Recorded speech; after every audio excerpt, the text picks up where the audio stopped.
Hello friends, welcome back to my channel. Here I am back with chapter number 4 of class 12th history, that is thinkers, beliefs and buildings. हमारा ये chapter भी 600 BC to 600 CE के time period को cover करेगा और इसमें हम देखेंगे कल्चरल डेवलपमेंट जो कि सोसाइटी में हुए। हमारे लास्ट के 2 चैप्टर्स भी इसी टाइम पीरियड के हैं, लेकिन हमने पहले चैप्टर में चैप्टर नंबर 2 में देखा पॉलिटिकल एंड इकोनॉमिक चेंजेस या development, and next chapter number 3 में हमने देखा social difference and social development, social changes. And इस चैप्टर में हम अपने कल्चरल डेवलपमेंट देखेंगे, रिलीजन एंड ट्रेडिशन जो वहाँ इमर्ज हो रहे थे, हम इन सब पे बात करेंगे।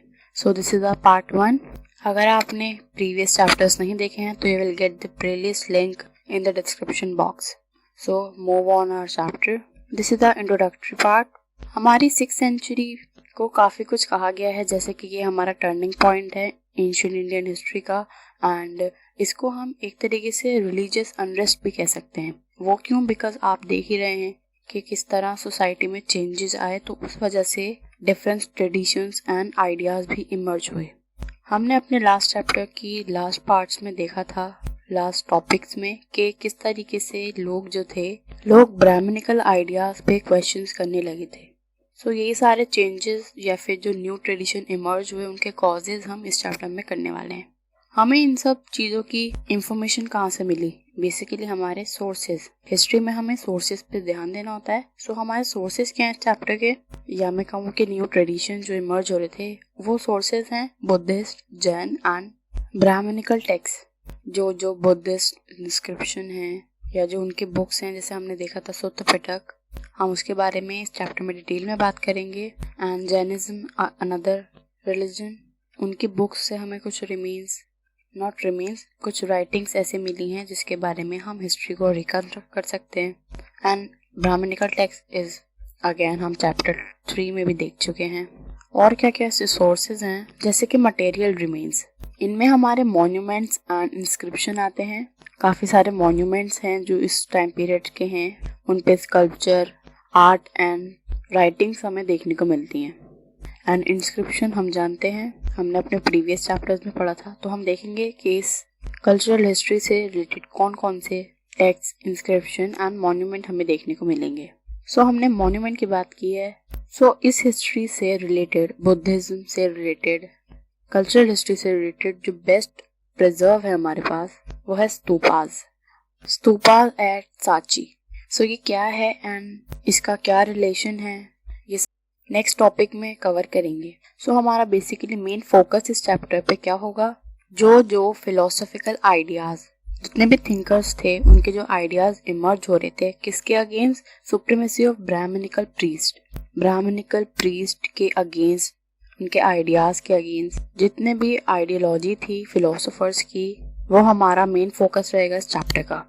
ब्राह्मणिकल ऑर्डर्स पे जो अगेंस्ट जा रहे हैं लोग, ऐसा क्यों है? Because of rigidity of the system. हमने अपने लास्ट चैप्टर में पढ़ा था कि कितना ज़्यादा रिजिड होता जा रहा था सोसाइटी का जो सिस्टम था, और पीपल्स में जो डिवीजन था, इन सब के वजह से लोग अगेंस्ट जाने लगे थे। जब इन फिलोसोफर्स ने, थिंकर्स ने अपने आइडियाज रखे तो लोग उनसे सहमत हुए कि हाँ ये बात बिल्कुल ठीक है, वरना कोई भी लोग आवाज नहीं उठाते थे। सो हम अपने टॉपिक पे चलते हैं। Our first topic is a glimpse of Sanchi. हम जानते हैं सांची जो है मध्य प्रदेश में है। सो देखते हैं ऐसा क्या है सांची में जो इतना इम्पोर्टेंट है, इस चैप्टर में हमें पढ़ना है। सो 19th सेंचुरी में क्या हो रहा था? देखो, हम तो जानते ही है कि हमारे ऊपर ब्रिटिशर्स रूल कर रहे थे। सो इसी टाइम की बात है, 19th सेंचुरी में यूरोपियंस, फ्रेंच एंड इंग्लिशमैन जितने भी थे, ये लोग इंटरेस्टिंग थे सांची के स्तूपाल में। आपके बुक के पेज नंबर 83 एक इमेज दी हुई है स्तूपा की। ये स्तूपास कुछ इस तरीके के होते थे, you can say half circle या सेमी सर्कुलर माउंड इसे कहा जाता है। हम इसके स्ट्रक्चर और बिल्डिंग्स वगैरह स्टाइल जो है वो हम आगे चैप्टर में, हमारा टॉपिक है उस पर करेंगे सेपरेटली। सो अभी आप जस्ट समझने के लिए, ये कुछ इस तरीके का होता है शेप का। एंड इसमें जो ये लोग थे, हमारे ब्रिटिशर्स कह लो या फ्रेंच मैन जितने भी थे, ये लोग काफ़ी इंटरेस्टिंग थे। ये कहाँ था? Situated at Sanchi Kanakhera in Bhopal MP। ठीक है, ये लोकेशन है इसकी। सो ये लोग इंटरेस्टिंग थे, इसमें आते तो थे ही, उसको देखते थे और काफ़ी सारी चीज़ें उसकी नोटिस करते थे। तो ये लोग चाहते क्या थे, ये चाहते थे कि ये हमारे स्तूपास के जो है इसकी 4 डायरेक्शंस में गेटवे बने हुए हैं, काफ़ी ब्यूटीफुल हैं, इन पे स्कल्पचर है, एक बहुत अच्छा मॉन्यूमेंट है ये हमारा। सो ये लोग चाहते थे कि इसके ईस्टर्न गेटवे को ले जाएं, मतलब जो गेटवे है उसको ये ले जाना चाहते थे और कहाँ इसको डिस्प्ले करना चाहते थे, अपने कंट्री में म्यूजियम में। ये फ्रेंच मैन चाहते थे, फ्रांस ले जाना चाहते थे इसको, इसके गेटवे को। एंड ये लोग करते ही ऐसे थे, हमारे जितने भी अच्छी अच्छी चीज़ें थी हमारी इंडिया की, ये लोग ये करते थे अपने कंट्री में ले जाके अपने गार्डन में स्कल्पचर को सिचुएटेड कर दिया उसको ब्यूटीफुल दिखाने के लिए। तो आप जानते ही हैं हमारा इंडिया कैसा था पहले, कितना खूबसूरत था। पॉइंट देखते हैं। इसमें ये कहा जा रहा है कि ये लोग ये सब चाहते थे कि हम स्तूपा का गेटवे ले जाएं, लेकिन ऐसा नहीं है। उस पे हमारा जो मॉन्यूमेंट है या वो जो लोकेशन है उसको कोई लुक आफ्टर करने के लिए था। वो कौन था? रूलर थे भोपाल। भोपाल की जो रूलर थी उन्होंने डिनाई कर दिया परमिशन कि आप हमारे स्तूपा को ऐसे नहीं ले जा सकते, उसका कोई भी पोर्शन। एंड आपकी बुक में लिखा है कि एट द एंड उन्होंने क्या किया कि जो इंग्लिश मैन थे या फ्रेंच थे जो इसे ले जाना चाहते थे, उन्होंने एट द एंड क्या प्रिपेयर करवाया, इसका प्लास्टर कॉपी, मतलब उस गेटवे जैसा उसको बनवा लिया उसका प्लास्टर, और ओरिजिनल जो था वो अभी भी साइट पे है। इस तरीके से हमारा ये जो गेटवे था वो बच गया और वो लोग भी सेटिस्फाई हो गए, उन्होंने कॉपी बनवा लिया उसका एक प्लास्टर। इस तरीके से रूलर, इनकी वजह से हमारा ये साइट बच गया।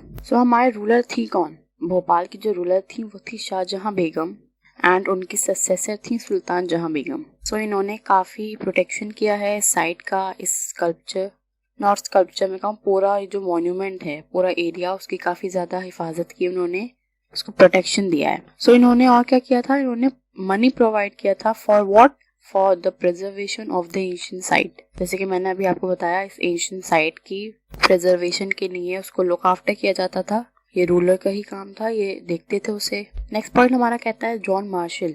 हम जानते हैं जॉन मार्शल को, हमने चैप्टर 1 में इनके बारे में पढ़ा था, ये काफी फेमस आर्कियोलॉजिस्ट हैं। इन्होंने क्या किया था, इन्होंने सांची विजिट किया, उस तोपा को देखा, तो इन्होंने सोचा कि मैं इस पे वॉल्यूम लिखूंगा या इसके बारे में स्टडी करूँ। वो वहाँ आए सांची में, उन्होंने वहाँ पर स्तूपास के बारे में वॉल्यूम्स लिखे और वो वहीं रहने लगे। इस सब के लिए भोपाल की जो सुल्तान थी उन्होंने क्या किया, उन्होंने म्यूजियम एंड गेस्ट हाउस जो वहाँ बना था उनके लिए उसको फंड किया, मतलब उन्होंने ही सारा अपना पैसा दिया था ताकि ये रह सकें, स्तूपास के बारे में अपना काम कर लें। गेस्ट हाउस का सारा पैसा उन्होंने दिया था सुल्तान ने।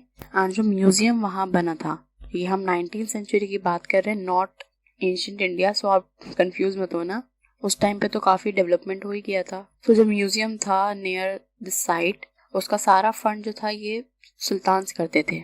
नाउ जब इन्होंने वॉल्यूम्स लिख लिए और जब उसका पब्लिकेशन का टाइम आया तो इन्होंने पब्लिकेशन में भी काफ़ी अपना फंड दिया था, मनी दिया था for the publication of the volumes.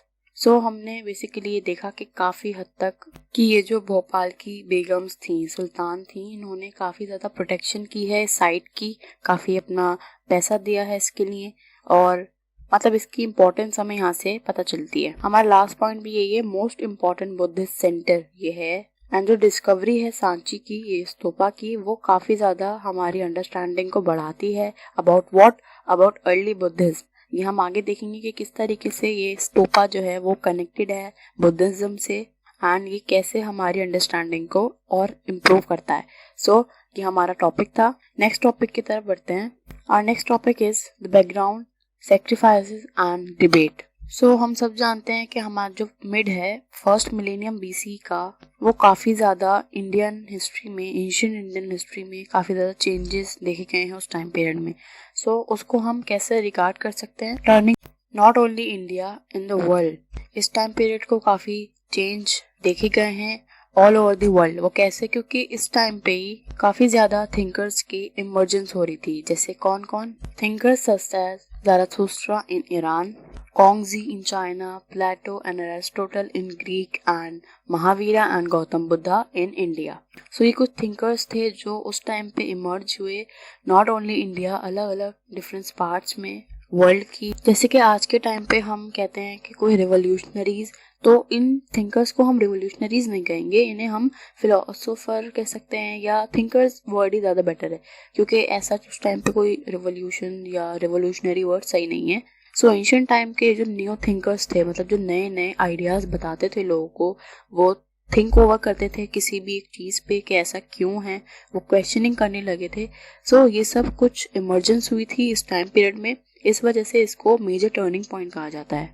इन सब ने क्या ट्राई किया कि हम मिस्ट्रीज को अंडरस्टैंड करेंगे, जैसे कि ह्यूमन एग्जिस्टिंग वो क्या है, क्या मिस्ट्री है, कहाँ से इवोल्यूशन हुआ है ह्यूमन का, या फिर रिलेशन देखते थे ये लोग, जैसे कि ह्यूमन बीइंग का रिलेशन कैसा है कॉस्मिक ऑर्डर के साथ, इसका मतलब है कि लाइफ आफ्टर डेथ। सो इन सब टॉपिक्स पे, इन सब पॉइंट्स पे अभी लोग सोचने लगे थे, इस वजह से सोसाइटी में एक चेंज देखने को मिला है। हमारा सब टॉपिक है सैक्रिफिशियल ट्रेडिशंस। तो यहाँ हम थोड़ा सा बैक में गए हैं, again in the Rigveda time. So pre existing traditions कौन कौन से थे, जैसे कि थॉट्स पिछले टाइम पे, या रिलीजियस बिलीव या प्रैक्टिसेस जितनी भी थी प्री एग्जिस्टिंग ट्रेडिशंस में, उनमें क्या था, एक तो वैदिक ट्रेडिशन भी आता था, ऋग्वेदा का टाइम था, फ्रॉम अराउंड 1500 to 1000 BC। इनको प्री एग्जिस्टिंग ट्रेडिशन का है, मतलब कि प्री मतलब पहले, जो एग्जिस्ट करता हो ना, क्योंकि चेंजेस आने लगे थे ट्रेडिशंस में। सो ये जो टाइम पीरियड था ऋग्वेदा की कंपोजिशन होने का, जब ये कंपाइल हुआ था, तो इनमें हमने देखे हैं कि अलग अलग हाइम्स थे। सो काफी सारे हाइम्स ऐसे थे ऋग्वेदा में जो कि तब पढ़े जाते थे जब कोई सेक्रीफाइस करता था। सेक्रीफाइस हम जानते हैं, कोई भी बलि चढ़ाना एक रिचुअल है। ये आज भी हम देखते हैं डिफरेंट रिलीजन्स में कुछ अलग अलग रिचुअल्स होते हैं, या फिर जो एक्टिविटीज होती हैं उन्हें परफॉर्म करते वक्त कुछ पढ़ा जाता है। सो ऐसे ये हाइम्स थे। सो इसमें बताया हुआ है कि जो सेक्रीफाइसेस थे वो कलेक्टिवली परफॉर्म किए जाते थे, मतलब काफी सारे लोग एक साथ होंगे, सो फिर ये सब सेक्रीफाइसेस होगा। जो प्रैक्टिस होती थी ये कुछ लोग साथ में करते थे, वो कलेक्टिवली करते थे। लेकिन बाद में क्या होने लगा कि कुछ ऐसे परफॉर्म्स हुए जो कि सिर्फ घर का, जो हमारा हाउस होल्ड का जो हेड होगा वही करेगा। For what? For the wellbeing of family and the unit. और अगर कोई ज्यादा एलेबोरेट सेक्रीफाइस है, या फिर कुछ ज्यादा बड़ा है, या कुछ अच्छे हाई लेवल पे है कुछ, सो उसके लिए चीफ्स या किंग्स की जरूरत होती थी। जैसे कि सेक्रीफाइसेस का यहाँ पे नाम लिखा हुआ है, राजसोय, अश्वमेधा। सो ये कुछ सेक्रीफाइसेस हैं, इनके नाम दिए हुए हैं। जब ये परफॉर्म होते थे तो किसके द्वारा होते थे? चीफ्स या किंग, हमारा सरदार या कोई एक राजा के द्वारा, जो कि ब्राह्मण्स प्रीस्ट पे डिपेंड होते थे। For what? To conduct the rituals. तो भी रिचुअल्स होंगे या जो हाइम्स होंगे, ये क्योंकि एक बड़ा सेक्रीफाइस होता होगा, सो इन सब के लिए प्रीस्ट की जरूरत होती थी। सो ये कुछ सेक्रीफिशियल ट्रेडिशंस हमने देखे। आई होप आपको अभी तक का चैप्टर, हमारे टॉपिक समझ आए होंगे। अगर आपको कोई डाउट है तो आप मुझे कमेंट सेक्शन में पूछ सकते हैं। So we stop here, we will continue our chapter in another part. So if you like our video, so please give a thumbs up and don't forget to subscribe. Thank you so much for watching. Goodbye.